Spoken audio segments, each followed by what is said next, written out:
Hey warriors, welcome back to the channel. कैसे हैं आप सभी लोग और कैसी चल रही है आपकी पढ़ाई? कमेंट सेक्शन में बता दीजिएगा। उम्मीद करता हूं कि आपकी पढ़ाई भी बढ़िया चल रही होगी और आप भी एकदम फर्स्ट क्लास होंगे। और आपका जोश मीटर कैसा है उसका लेवल भी कमेंट सेक्शन में बता दीजिएगा।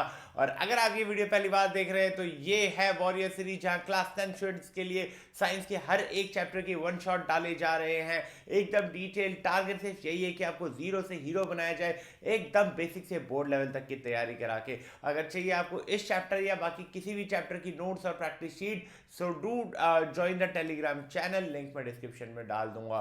चैनल पे 5 बैक सीरीज भी है, सिमिलरली मैथ्स के वन शॉट वहाँ अपलोडेड है, वो भी आप जाके चेकआउट कर सकते हैं।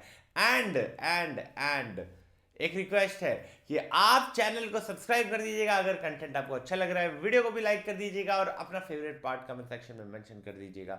आज हम स्टार्ट कर रहे होंगे NCERT class 10 science chapter heredity को। तो चलिए बिना किसी देरी के स्टार्ट करते हैं। इससे पहले वाले वीडियो में हमने देखा था कि ऑर्गेनिज्म किस तरीके से रिप्रोड्यूस करते हैं। वहाँ हमने ये देखा था कि रिप्रोडक्शन चाहे असेक्सुअल हो या सेक्सुअल हो, वहाँ पर वेरिएशन आ जाता है। असेक्सुअल रिप्रोडक्शन में चांसेस थोड़े कम होते हैं क्योंकि वहाँ पे डीएनए रेप्लिकेशन के एरर के कारण आता है।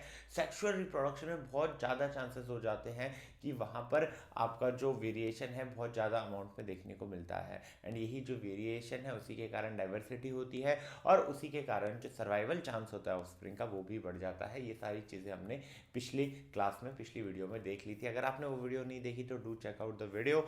और अब बात करेंगे वेरिएशन से कि वेरिएशन क्या होता है। बेसिकली वेरिएशन एक डिफरेंस होता है जो ऑफस्प्रिंग का पेरेंट से होता है ना। अब ये डिफरेंस क्यों होता है, किस लिए प्रोड्यूस होता है, काफ़ी सारे रीजंस है जो कि हमने ऑलरेडी पिछले क्लासेस में कवर कर रखे थे। बट आप अभी ये समझिए कि वेरिएशन क्या होता है। वेरिएशन यानी कि कैरेक्टरिस्टिक्स में डिफरेंस ऑफस्प्रिंग का अपने पेरेंट से। अब ये होता क्यों है? ये नेचुरली होता है रिप्रोडक्शन के दौरान, जहाँ पर रिप्रोडक्शन हो रहा होता है उस टाइम पे वेरिएशन क्रिएट हो रहा होता है जिसके कारण डाइवर्सिटी प्रोड्यूस होती है। अब हम बात करेंगे एक सिंपल एग्जांपल से। मान लीजिए एक ऑर्गेनिज्म है जिसने दो ऑस्प्रिंग्स को जन्म दिया है।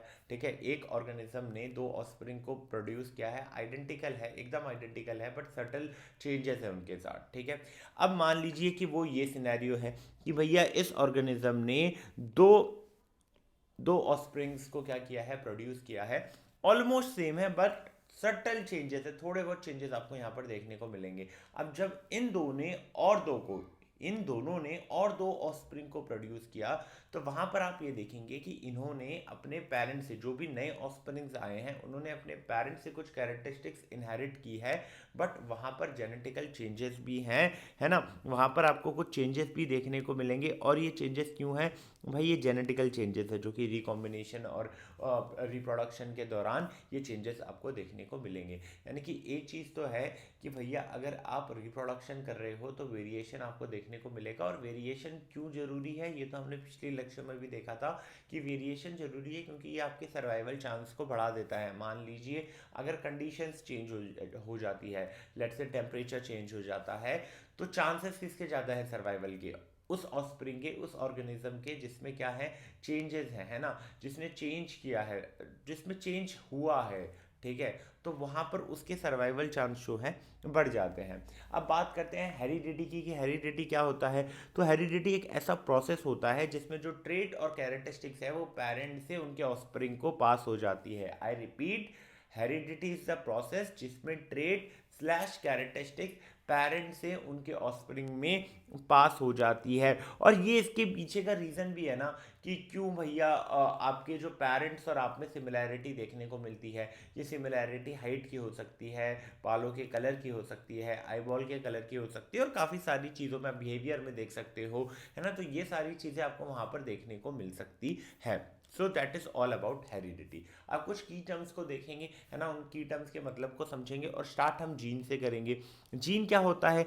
जीन डीएनए का एक सेगमेंट होता है जो किसी भी स्पेसिफिक ट्रेट को कंट्रोल कर रहा होता है। फॉर एग्जांपल अगर मैं एक पी प्लांट की बात करूंगा तो एक जीन उसके हाइट को कंट्रोल कर रहा होगा, है ना। एक जीन क्या कर रहा होगा? उसके हाइट को कंट्रोल कर रहा होगा। एलएल क्या होता है? देखिए एलएल क्या होता है इन डिटेल समझेंगे कि भैया जब भी एक ऑस्प्रिंग है ना, एक ऑस्प्रिंग प्रोड्यूस होता है तो दो फैक्टर्स पर डिपेंड करता है। एक फैक्टर उसको किससे मिलता है, एक फैक्टर उसको अपने मेल पेरेंट से मिलता है और एक फीमेल पेरेंट से मिलता है। सो वहाँ पे दो डिफरेंट कैरेक्टरिस्टिक्स होती है ना। तो एलील क्या होता है, डिफरेंट फॉर्म होता है सेम जीन का। फॉर एग्जांपल अगर मैं हाइट की बात करता हूँ तो वहाँ पर एक टॉल कैरेक्टर होगा और एक ड्वार्फ कैरेक्टर होगा। तो टॉल कैरेक्टर के लिए मैं कैपिटल टी यूज़ कर रहा हूँ, ड्वार्फ के लिए मैं स्मॉल टी यूज़ कर रहा हूँ। सो बेसिकली एलील क्या होता है, एलील डिफरेंट फॉर्म होता है सेम जीन का। ठीक है, जीन सेम जीन के डिफरेंट फॉर्म। क्लियर है। अब यहाँ पर दो ट्रेट हो सकते हैं, है ना। एलएल में दो ट्रेट हो सकते हैं, एक डोमिनेंट ट्रेट होगा और एक रेसेसिव ट्रेट होगा। डोमिनेंट ट्रेट क्या होता है, जो अपीयर करता है ना। अ trait appears even when only one LL is present. और डोमिनेंट ट्रेट यानी कि मान लीजिए एक ही एलएल है ना। Let's say for example T N T है, बट टॉलनेस जो है वो डोमिनेंट है तो आपको वो दिखेगा, है ना। उसका एक ही एलएल प्रेजेंट है बट स्टिल वो कैरेक्टरिस्टिक वो ट्रेट आपको दिख रही है, तो वो डोमिनेंट ट्रेट हुई। रेसेसिव ट्रेट यानी कि a trait that appears only when both alleles are the same. इसका ये मतलब है कि ये ट्रेट, मतलब अगर मैं बोलूंगा कि small T and small T है तभी जाके आपका जो प्लांट होगा, तभी जाकर जो आपका प्लांट होगा वो स्मॉल होगा। तो रेसेसिव ट्रेट वो ट्रेट होती है अगर दोनों ही एलएल उसके हैं तभी जाकर वो ट्रेट रिजेंबल हो रही होगी। ये चीज़ क्लियर नहीं भी हो रही है तो धीरे धीरे आगे एग्जाम्पल होंगे, जब मेंडल वाली पूरी कहानी पढ़ेंगे तो वहां पर ये चीज़ें और ज़्यादा क्लियर होने लगेंगी। बात करेंगे जीनोटाइप और फिनोटाइप की। जीनोटाइप क्या होता है, जीनोटाइप जेनेटिक मेकअप होता है ऑर्गेनिज्म का। फॉर एग्जांपल टीटी है ना, capital T capital T capital T small T small T small T, इसे जीनोटाइप कहते हैं। और फिनोटाइप क्या होता है, जो कि विजिबल अपीयरेंस होता है उस स्टेट का। फॉर एग्जांपल अगर मैं टॉल प्लांट कह रहा हूँ या डॉफ प्लांट कह रहा हूँ, डॉफ प्लांट यानी कि स्मॉल प्लांट कह रहा हूँ, तो ये क्या हो गया, उसका फिनोटाइप हो गया जो कि विजिबल अपीयरेंस हो गया। और जीनोटाइप क्या हो गया, जो कि जेनेटिक मेकअप कर रहा है। जेनेटिक मेकअप यानी कि मान लीजिए एक प्लांट है ना, उसके दो एलएल क्या है, मान लीजिए ये एक प्लांट है, इसके दो एलएल क्या है, टी, है ना। अब एक और प्लांट है, इसके एलएल क्या है, टी कॉमा टी। तो ये क्या है, इसका जेनेटिक मेकअप है कि इसके दोनों एलएल क्या है, कैपिटल टी है, यानी कि इसमें डोमिनेंट रेट क्या है, टॉल वाला है। यहाँ अगर आप देखोगे तो इसमें कैपिटल टी एक स्मॉल टी है, यानी कि दो एलएल है। एक आपका डोमिनेंट रेट होगा, एक आपका रेसेसिव रेट होगा। ये चीज़ क्लियर हो रही है, ये चीज़ क्लियर हो रही है। जीनोटाइप फिनोटाइप क्लियर है। फिनोटाइप जो है फिजिबल, विजिबल नहीं, विजिबल अपीयरेंस जो होता है, जो विजिबल अपीयरेंस होता है किसी भी ट्रेट का, वो होता है आपका फिनोटाइप। ये चीज़ क्लियर हो गई। अब मेंडल के बारे में पढ़ते हैं। मेंडल एक ऑस्ट्रियन साइंटिस्ट था जिसने पी प्लांट को लेके, मेंडल को पी प्लांट से काफ़ी ज़्यादा लगाव था। पी प्लांट, अलग अलग टाइप के पी प्लांट, चाहे वो टॉल प्लांट हो, चाहे वो शॉर्ट प्लांट हो, चाहे उसमें जो मटर के दाने आ रहे हो, रिंकल्ड आ रहे हो, राउंड आ रहे हो, कलरफुल आ रहे हो, विदाउट कलरफुल आ रहे हो, उन सब पे इन्होंने बहुत ज़्यादा काम किया। इतना ज़्यादा काम किया कि काफ़ी सारी चीज़ें इनको पता चली। आज हम मेन चीज़ों पर डिस्कस कर रहे होंगे। तो मेंडल ने सबसे पहले किस चीज़ पे काम किया उसको देखते हैं। मेंडल ने क्या किया, एक क्रॉस किया। किसके बीच में, एक टॉल पी प्लांट और एक स्मॉल पी प्लांट में क्रॉस किया। यहाँ पर आप देख सकते हैं, डायग्राम में दिखा देता हूँ। हाँ ये देखिए, ये एक टॉल प्लांट है पी प्लांट और एक ये शॉर्ट पी प्लांट है। तो मेंडल ने इनके बीच में क्रॉस किया। अब मेंडल की एक्सपेक्टेशन क्या थी कि जो ऑस्प्रिंग होंगे, जिन्हें एफन प्रोजेनी का नाम दिया जाना था, वो एफन प्रोजेनी वाले, उनकी हाइट जो होगी वो मिड में होगी। क्योंकि आपने एक टॉल लिया है, एक शॉर्ट लिया है, तो वास्तविकता में उनको ऐसा लग रहा था, मतलब वो ऐसा अज्यूम कर रहे थे, वास्तविकता तो कुछ अलग थी, वो ऐसा अज्यूम कर रहे थे कि भैया अगर मैं एक टॉल और एक शॉर्ट का क्रॉस करूंगा तो जो मुझे प्रोडक्ट मिलेगा वो भैया कहीं ना कहीं मिड हाइट का होगा, है ना। ये उन्होंने एक्सपेक्ट किया था कि ऑस्प्रिंग जो होगा वो मिक्स ट्रेड शो करेगा, यानी कि मीडियम हाइट प्लांट शो करेगा। बट एफ1 प्रोजेनी का रिजल्ट देखकर वो सरप्राइज हो गए कि एफ1 प्रोजेनी में सारे प्लांट कैसे थे, टॉल प्लांट थे और वहाँ पर कोई भी शॉर्ट प्लांट नहीं था। मैं वापस से रिपीट कर देता हूँ, जब मेंडल ने क्रॉस किया एक टॉल प्लांट और एक शॉर्ट प्लांट का, एक्सपेक्टेशंस ये थी कि सारे के सारे उनको जो प्लांट देखने को मिलेंगे वो मीडियम हाइट के देखने को मिलेंगे। बट रियलिटी ऐसी हुई कि कुछ नहीं, कुछ भी, एक भी प्लांट उनको मीडियम हाइट का देखने को नहीं मिला। सारे के सारे क्या थे, टॉल थे। अब यहाँ पे मेंडल सरप्राइज हुए, फिर उन्होंने कंक्लूड किया, उन्होंने क्या कंक्लूड किया कि किसी भी ऑस्प्रिंग की कैरेक्टरिस्टिक्स दो फैक्टर्स पर डिपेंड करती है, एक उसे मेल पेरेंट से मिलती है, एक उसे फीमेल पेरेंट से मिलती है ना। ये चीज़ क्लियर हो गई। चलिए, ये चीज़ क्लियर हो गई। अब उन्होंने बोला कि इसमें एक ट्रेट डोमिनेंट हो सकती है, एक ट्रेट क्या हो सकती है, रेसेसिव हो सकती है। यानी कि डोमिनेंट ट्रेट मतलब जो हाइड नहीं हो सकती, और रेसेसिव ट्रेट यानी कि जो हाइड हो सकती है ना। ये चीज़ क्लियर थी। तो मेंडल ने कंक्लूड किया कि जो टॉलनेस था वो एक डोमिनेंट ट्रेट था, इसका मतलब उसे हाइड नहीं किया जा सकता। और जो शॉर्ट ट्रेट था वो F1 प्रोचेनी पे था, बट वो विजिबल नहीं था, है ना। उन्होंने क्या कंक्लूड किया कि भैया जो टॉलनेस है वो एक डोमिनेंट ट्रेट है जो कि छुपाया नहीं जा सकता, और जो शॉर्टनेस है वो F1 प्रोजेनी में है बट वो विजिबल नहीं है। अब जब हम इसका क्रॉस करेंगे ना, तब आप सेल्फ करेंगे ना F1 का, आगे अभी बात करेंगे तो आपको क्लियर होगा कि शॉर्टनेस वहाँ था बट वो विजिबल नहीं था।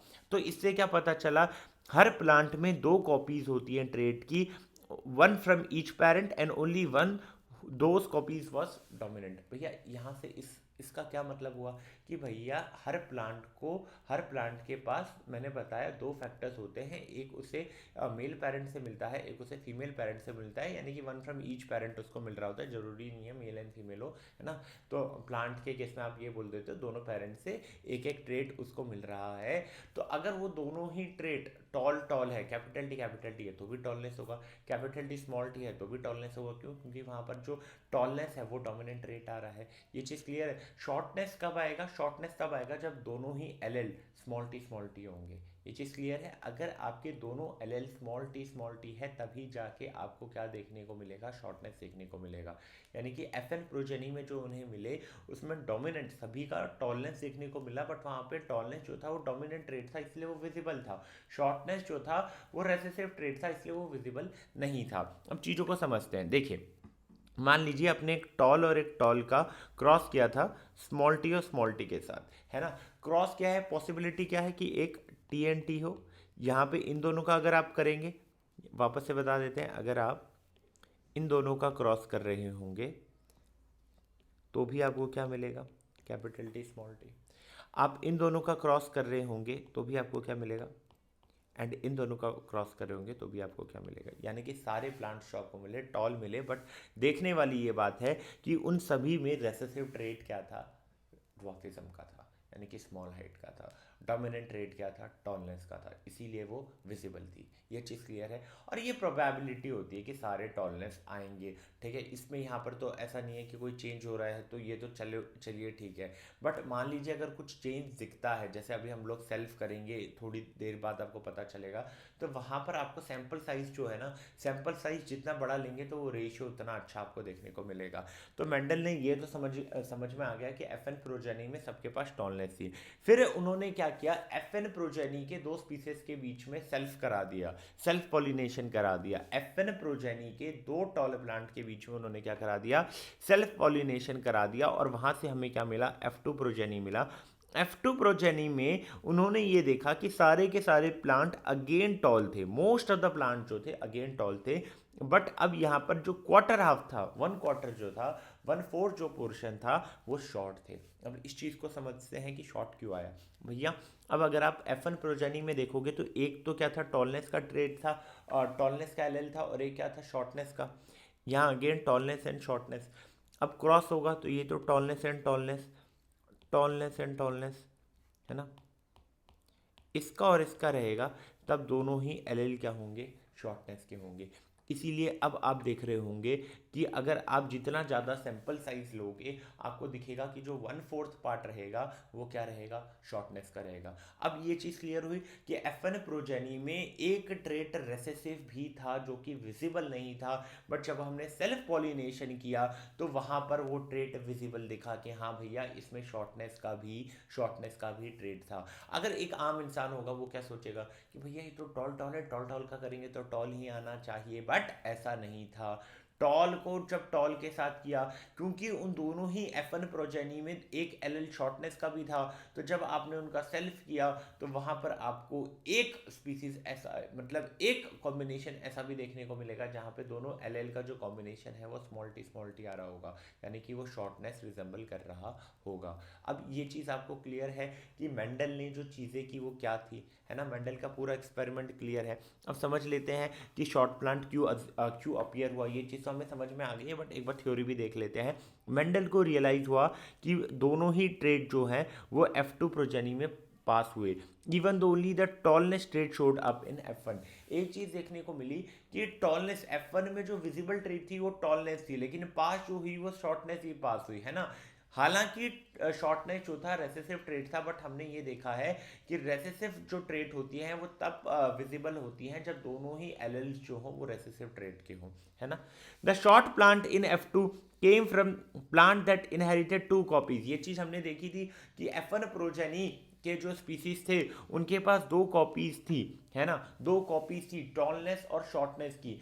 अब जब वो सेल्फ पॉलिनेशन हुआ और दोनों एलेल्स आपको शॉर्टनेस के मिले, तब जाके वो जो शॉर्ट प्लांट है आपको F2 प्रोजेनी में दिख रहा है ना। ये चीज़ क्लियर है। तो इससे हमें क्या पता चलता है कि जो टॉल प्लांट्स थे F1 प्रोजेनी में उनके पास एक ट्रेट किसकी थी, शॉर्टनेस की भी थी, बट वो हिडन थी क्योंकि वहां पर जो डोमिनेंट ट्रेट था वो टॉलनेस का था और रेसेसिव ट्रेट जो था वो शॉर्टनेस का था।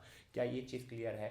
तो यहां से की फाइंडिंग्स क्या होगी, अगर मैं मेंडल के एक्सपेरिमेंट्स को देखूंगा तो डोमिनेंट ट्रेट की होगी। डोमिनेंट ट्रेट जिसे आप जैसे टॉलनेस है उसे कैपिटल टी से रिप्रेजेंट करते हैं। अब ये विजिबल होता है, एक्सप्रेसिबल होता है अगर इसका एक कॉपी भी प्रेजेंट है। अगर इसका एक कॉपी भी प्रेजेंट है देन ऑल्सो ये विजिबल होगा। रेसेसिव ट्रेट आप स्मॉल टी यानी कि शॉर्टनेस आप रिप्रेजेंट करते हो, ये तभी विजिबल होगा, ये तभी एक्सप्रेसिबल होगा जब दोनों ही कॉपीज किसकी हो, इसी स्मॉल टी की हो। क्या ये चीज क्लियर है? जैसे हमने F2 प्रोजेनी में देखा कि एक 1/4 पोर्शन आ रहा था, है ना। अगर हम 4 ले रहे हैं तो उसमें से एक तो क्या होगा, शॉर्टनेस का होगा। क्यों? क्योंकि उसमें दोनों ही जो कॉपीज हैं वो स्मॉल टी की हैं। क्लियर है? चलिए इनहेरिटेंस ऑफ ट्रेट की बात करते हैं।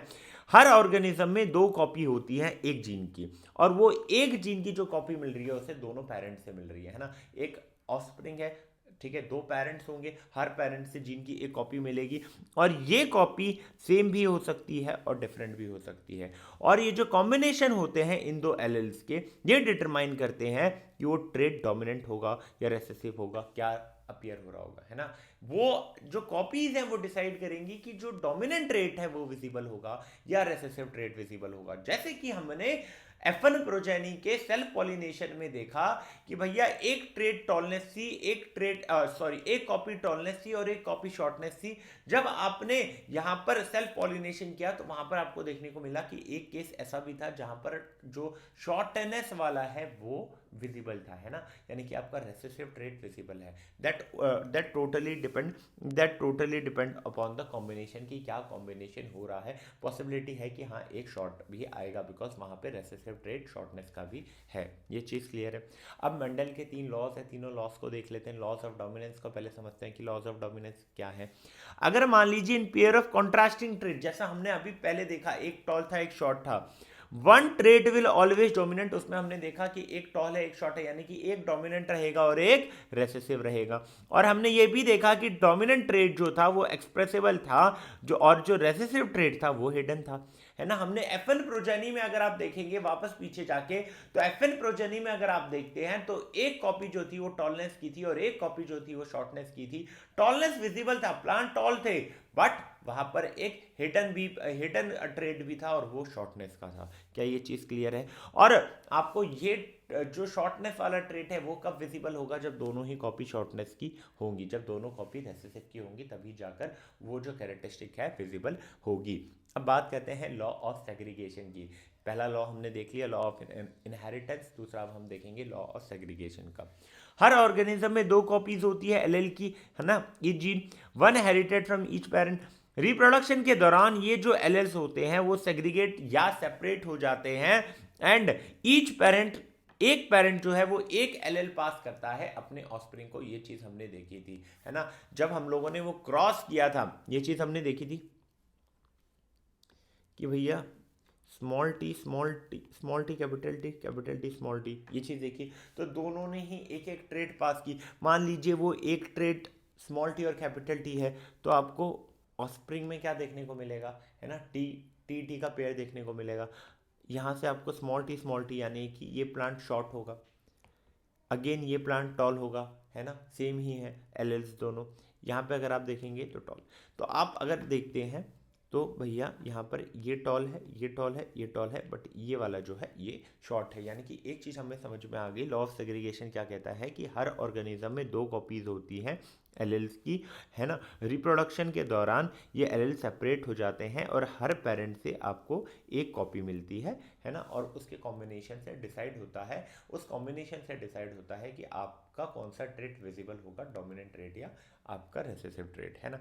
लॉ ऑफ इंडिपेंडेंट असॉर्टमेंट की बात करेंगे, जो डिफरेंट ट्रेड्स, हाँ, डिफरेंट ट्रेड्स जो इनहेरिट होती है वो इंडिपेंडेंट होती है। मान लीजिए कलर और हाइट है, तो वो दोनों इंडिपेंडेंट है ना, एक दूसरे के ऊपर डिपेंडेंट नहीं है। अगर कलर इनहेरिट हो रहा है या फिर हाइट इनहेरिट हो रहा है, तो वो एक दूसरे के ऊपर इंडिपेंडेंट है, डिपेंड नहीं करती है।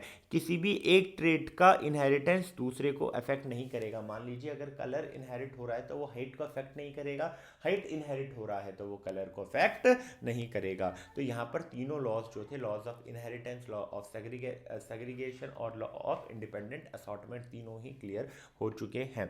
अब हम देखते हैं कि ये ट्रेड्स जो हैं वो एक्सप्रेस कैसे होता है। इसके बाद हम बात करेंगे सेक्स डिटर्मिनेशन, जो कि काफ़ी इंपॉर्टेंट टॉपिक है इस पर्टिकुलर चैप्टर में। जो ट्रेड्स होते हैं वो प्रोटीन के थ्रू एक्सप्रेस होते हैं, और ये कौन प्रोड्यूस करता है, जीन्स, जो कि किसमें प्रेजेंट होते हैं, सेल के डीएनए में। हर जीन्स में क्या प्रेजेंट होता है, एक इंस्ट्रक्शन प्रेजेंट होता है कि आपको कोई भी स्पेसिफिक प्रोटीन कैसे बनाना है, और ये प्रोटीन क्या करता है, कंट्रोल करता है फिजिकल कैरेक्टरिस्टिक्स को, ट्रेड्स को, किसी भी ऑर्गेनिज्म को और किसी भी ऑर्गेनिज्म की। ये चीज़ क्लियर है। अब डीएनए क्या है, डीएनए बेसिकली एक इंफॉर्मेशन सोर्स है। डीएनए बेसिकली एक जेनेटिकल मटेरियल है जिसमें क्या है, इंफॉर्मेशन है कि भैया आपको अगर ऑर्गेनिज्म बिल्ड करना है या मेंटेन करना है, तो उसका पूरा जो इंफॉर्मेशन है, जो पूरा कोडिंग अगर आप कह सकते हो, तो वो किस में है, डीएनए में है। अब डीएनए स्ट्रक्चर्स है, डीएनए ऑर्गेनाइज होता है स्ट्रक्चर्स में किसके, क्रोमोसोम्स के। हर क्रोमोसोम में काफी जीन होते हैं। मैं अगर ये बात कहूं कि हर क्रोमोसोम में काफी जीन होते हैं, क्या ये गलत होगा, नहीं होगा। हर जीन रिस्पॉन्सिबल होता है कोई एक स्पेसिफिक प्रोटीन प्रोड्यूस करने के लिए, जो कि अफेक्ट करता है किसी एक ट्रेट को, है ना। अब किसी ऑर्गेनिज्म की अगर मैं बात करूं, तो वो अपने पेरेंट से ट्रेट को इनहेरिट करता है। बोथ पेरेंट, दोनों ही पेरेंट जो है उसके जेनेटिकल मटेरियल को अफेक्ट करते हैं, और यही तो बेसिस होता है ना सेक्सुअल रिप्रोडक्शन का। जो ऑस्प्रिंग होता है उसे एक सेट क्रोमोसोम मिलता है उसकी मदर से, और एक मिलता है उसके फादर से। एक कॉपी मदर से आई, एक कॉपी फादर से आई। अब ये जो क्रोमोसोम्स मिले हैं एग्जैक्टली आइडेंटिकल नहीं होते हैं, क्यों, क्योंकि डिफरेंट पेरेंट्स से आए होते हैं, बट इनमें जो जीन्स होता है, ठीक है, ये जो क्रोमोसोम है आइडेंटिकल नहीं होते, बट इनमें जो जीन होता है वो सेम होता है। The offspring trait will depend upon which version L of the gene it inherit. भाई सिंपल सी बात है कि जो ऑस्प्रिंग है वो कौन सा ट्रेट शो कर रहा है, डिपेंड करता है कि कौन सी कॉपी एल की आ रही है। फॉर एग्जांपल हमने पी प्लांट में देखा था कि एक टॉल और दूसरी भी टॉल आ रही है, तो फिर विजिबल क्या होगी, कैरेक्टरिस्टिक टॉलनेस, बट दोनों ही शॉर्टनेस आ रही है, तो विजिबल क्या होगा, शॉर्टनेस। तो इट कंप्लीटली डिपेंड्स कि ऑस्प्रिंग कौन सी कैरेक्टरिस्टिक शो करता है, किसके ऊपर डिपेंड करती है कि उसको पेरेंट से कौन सी एल की कॉपी मिल रही है। क्या ये चीज़ क्लियर है। चलिए अब जर्म सेल्स की बात करते हैं। जर्म सेल्स जो कि स्पर्म और एग सेल्स होते हैं वो यूनिक होते हैं, क्यों, क्योंकि उनमें एक सेट ऑफ क्रोमोसोम होता है, unlike the regular body cells जिनमें दो सेट होता है। बट इन सेक्स सेल्स की अगर मैं बात करूंगा, जर्म सेल्स की अगर मैं बात करूंगा, तो इनमें क्या होता है, सेक्स सेल्स बोल दो या स्पर्म और जर्म सेल्स बोल दो, है ना, इनमें क्या होता है, एक सेट ऑफ क्रोमोसोम होता है। अब ये जो प्रोसेस होता है रिड्यूसिंग द क्रोमोसोम, इसे क्या बोलते हैं, मायोसिस बोलते हैं। मायोसिस के दौरान हर एक जर्म सेल को एक क्रोमोसोम मिलता है हर पेयर में से, ठीक है, आइदर वो मदर का हो सकता है या फिर फादर का हो सकता है ना। अब जब ये जर्म सेल्स कंबाइन करेंगे, ठीक है, कंबाइन हो रहा है एक सेक्स सेल दूसरे सेक्स सेल्स के पास, तो इसके पास एक पेयर है, इसके पास एक पेयर है। जब ये कंबाइन होता है तो वापस से इनके पास नॉर्मल नंबर ऑफ क्रोमोसोम्स आ जाते हैं, एंड ये इंश्योर करते हैं कि जो जेनेटिक इन्फॉर्मेशन रहे वो स्टेबल रहे और कंसिस्टेंट रहे अक्रॉस जनरेशन। बहुत सिंपल सी बात समझिए कि यार एक पेयर इसके पास है, एक पेयर इसके पास है ना। वरना क्या होगा, अगर इसके पास भी दो पेयर होगा, इसके पास भी दो पेयर होगा, कंबाइन होकर टोटल तो ज़्यादा हो जाएंगे। बट हुआ क्या कि जो सेक्स सेल्स है इसके पास एक पेयर, इसके पास एक पेयर, दोनों कंबाइन हुए, और आपके पास जो नॉर्मल पेयर, जो भी नॉर्मल ह्यूमन बीइंग में होते हैं उतने ही पेयर आपके पास भी नए ऑफस्प्रिंग में भी है ना। अब बात करते हैं क्रोमोसोम्स एंड इंडिपेंडेंट असॉर्टमेंट। ये सारी जो डिस्कशन हो रही है, ये हेरिडिटी का मैकेनिज्म कैसे वर्क करता है उसके ऊपर ही हो रही है। ये चीज़ हमने और देखी थी कि क्रोमोसोम जो होता है वो जीन कैरी करता है, और हर क्रोमोसोम में इंडिपेंडेंट पीस होता है डीएनए का। इसका मतलब जो जीन लोकेटेड है डिफरेंट डिफरेंट क्रोमोसोम में, वो इनहेरिट हो सकता है ना। ये चीज़ वापस से समझिए कि क्रोमोसोम क्या कैरी करता है, क्रोमोसोम जीन कैरी करता है, और हर क्रोमोसोम इंडिपेंडेंट पीस होता है डीएनए का। यानी कि हर जीन जो कि लोकेटेड है डिफरेंट क्रोमोसोम में, वो इंडिपेंडेंटली इनहेरिट हो सकता है। जैसे कि वो हमने ये चीज़ देखी थी कि कलर इनहेरिट होगा तो वो किसको अफेक्ट नहीं करेगा, हाइट को अफेक्ट नहीं करेगा। हाइट इनहेरिट हो रहा है तो वो किसको अफेक्ट नहीं करेगा, कलर को अफेक्ट नहीं करेगा। ये चीज़ क्लियर है। चलिए, यहाँ तक जितनी चीज़ें भी पढ़ी कि भाई किस तरीके से इनहेरिटेंस हो रहा है, क्या ये सारी चीज़ें क्लियर है ना। ये जो पूरा हेरिडिटी का मैकेनिज्म है वो किस तरीके से वर्क कर रहा है, क्या ये चीज़ क्लियर है? अगर चीज़ क्लियर है तो कमेंट सेक्शन में बता दीजिएगा, क्योंकि अब हम आगे बात कर रहे हैं कि किसी भी नए ऑफस्प्रिंग में, अगर हम ह्यूमन की बात करते हैं तो किसी भी नए ऑफस्प्रिंग में जो सेक्स होता है, यानी कि मेल है या फीमेल है, वो किसके ऊपर डिपेंड करता है। तो वो सेक्स डिटर्मिनेशन के लिए कुछ बेसिक चीज़ें आपको पता होनी चाहिए कि ह्यूमन में 46 क्रोमोसोम होते हैं, जिसमें 23 पेयर होते हैं। 23 में से 22 पेयर जो होते हैं ऑटोसोम होते हैं, जो कि सारे मेल्स एंड फीमेल में सेम होते हैं। जो 23rd पेयर होता है उसे आप सेक्स क्रोमोसोम कहते हैं, जो कि आपका सेक्स डिटरमाइन करता है। अगर हम फीमेल की बात करेंगे तो उनमें जो दोनों क्रोमोसोम्स होते हैं वो एक्स एक्स ही होते हैं। बट मेल की अगर आप बात करोगे तो एक उनका जो क्रोमोसोम होगा वो एक्स होगा और दूसरा वाई होगा, है ना। टोटल 46 क्रोमोसोम्स होते हैं, उसमें से जो 23 पेयर बनेंगे, 22 पेयर ऑटोसोम होते हैं, सेम होते हैं। जो सेक्स क्रोमोसोम होता है वही डिफरेंट होता है। फीमेल में आपको सेम देखने को मिलेगा, है ना, एक्स एक्स। फीमेल में दोनों एक्स होता है, मेल में क्या होगा, एक्स कॉमा वाई। अब मान लीजिए कि भैया मदर तो हमेशा एक्स ही कंट्रीब्यूट करने वाली है। फादर एक्स कर सकता है या वाई कर सकता है। अगर फादर ने एक्स किया तो कॉम्बिनेशन क्या बना, एक्स एक्स का। अगर फादर ने वाई दिया, कॉम्बिनेशन क्या बना, एक्स वाई का। ये कॉम्बिनेशन किसका हो गया, गर्ल। ये कॉम्बिनेशन किसका हो गया, बॉय। क्या ये चीज़ क्लियर है कि एक कॉपी वो पेरेंट्स से लेगा, मेल पेरेंट्स से, एक कॉपी वो फीमेल पेरेंट्स से लेगा। दोनों ही एक्स एक्स आ रहा है तो गर्ल चाइल्ड होगी, और एक्स वाई आ रहा है तो फिर क्या होगा, बॉय होगा, है ना। यहाँ पर एक चीज़ समझिए कि फादर तो है वो एक्स क्रोमोसोम ही कर सकता है ना। फादर तो जो है वो एक्स क्रोमोसोम ही कंट्रीब्यूट कर सकता है या वाई क्रोमोसोम कंट्रीब्यूट कर सकता है। मदर के पास तो क्या है, दोनों ही एक्स एक्स है। तो एक चीज़ अगर समझिएगा कि आप एक सिंपल सी बात देखिए कि अगर एक एक्स है एक वाई है तो क्या पॉसिबल कॉम्बिनेशन है, एक्स एक्स और एक्स वाई। एक्स एक्स होगा तो फीमेल होगी जो चाइल्ड न्यूबॉर्न बेबी है, और एक्स वाई होगा तो मेल होगा। क्या ये चीज़ क्लियर है, क्या ये चीज़ क्लियर है? चलिए, अगर ये चीज़ क्लियर है तो आज हेरिडिटी जो है वो हमें कम्प्लीटली क्लियर हो चुका है। फ्रॉम वेरिएशन हमने पढ़ा कि वेरिएशन क्या होता है, हेरिडिटी क्या होता है, मेंडल का एक्सपेरिमेंट क्या था, उसके आउटकम्स क्या होने चाहिए थे जो उसने एक्सपेक्ट किए थे, क्या आए, है ना। उससे उसने क्या कंक्लूड किया, क्या की पॉइंट्स थे वहाँ से टेक अवे करने के लिए, क्या वहाँ पर टर्म्स थे जो हम यूज़ कर रहे थे, क्या मेंडल्स के लॉज हैं, वो सारी चीज़ें पढ़ ली, है ना। तो इतना सब पढ़ने के बाद अगर आपको ये वीडियो पसंद आए, वीडियो को लाइक कर दीजिएगा, चैनल को सब्सक्राइब कर दीजिएगा। धन्यवाद।